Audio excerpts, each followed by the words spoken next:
I arrived in Romania on January 1st. When we drove up to the border before the revolution, the first question asked was, do you have Bibles? Do you have guns or weapons, or do you have pornography? All three were considered to be very dangerous. If you had Bibles, you could be in trouble. Well, we pulled up to the border. The border guard came out, he asked us to get out of the van, and he said, are you a Christian? And I thought, oh no, here we go again. And I said, yes, I am a Christian. And he threw his arms open wide and said, welcome to Romania. The revolution in Romania was one of the great miracles of the last century.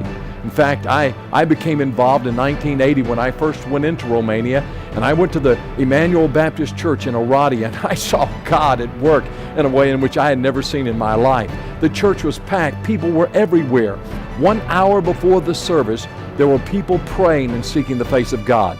You see, previous to that time in the 1970s, there was a pastor who began to teach the people to pray in an unusual way. Pastor Liviu taught the people to pray that one day they would be able to stand in the great stadiums of the nation and proclaim the gospel of Jesus Christ, and in the newspapers and on radio and television to be able to share the good news of Jesus Christ. Well, they prayed, and the longer they prayed, the darker the days became and the more difficult it became.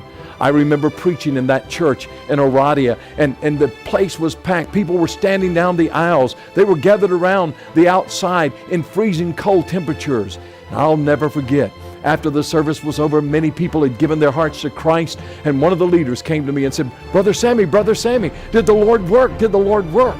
And I said, why are you asking this? Why are you asking, did the Lord work? Didn't you see how many people came to Christ? Didn't you see how many people were here?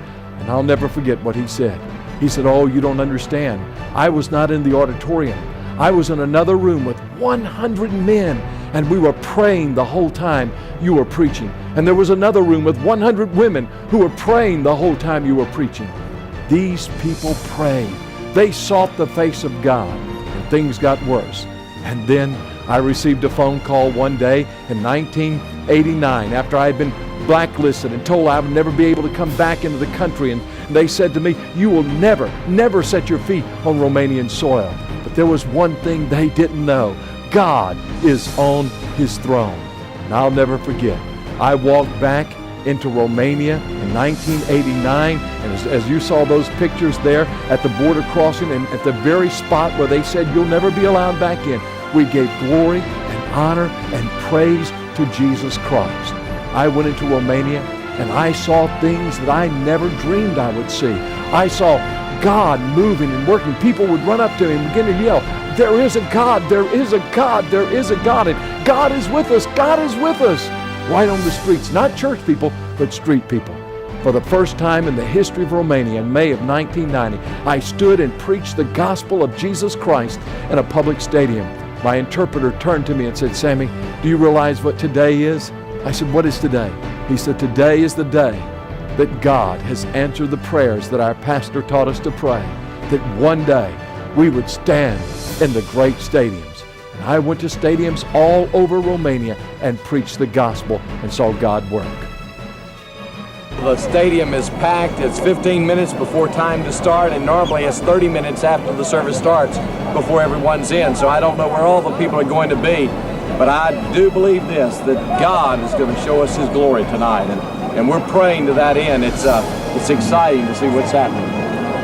My belief is that God is intervening in an unusual way in our history, in shaking the communism to the root of their problems, and in displaying his glory. We need Sammy with his message to shake the hearts of the people in Iraq for the glory of God. If I've learned anything, I've learned this one thing. God is on his throne. Power and authority are not in the great capitals of the world, but power and authority are at the throne of God. God is looking for a people who will pray, and we can change a nation.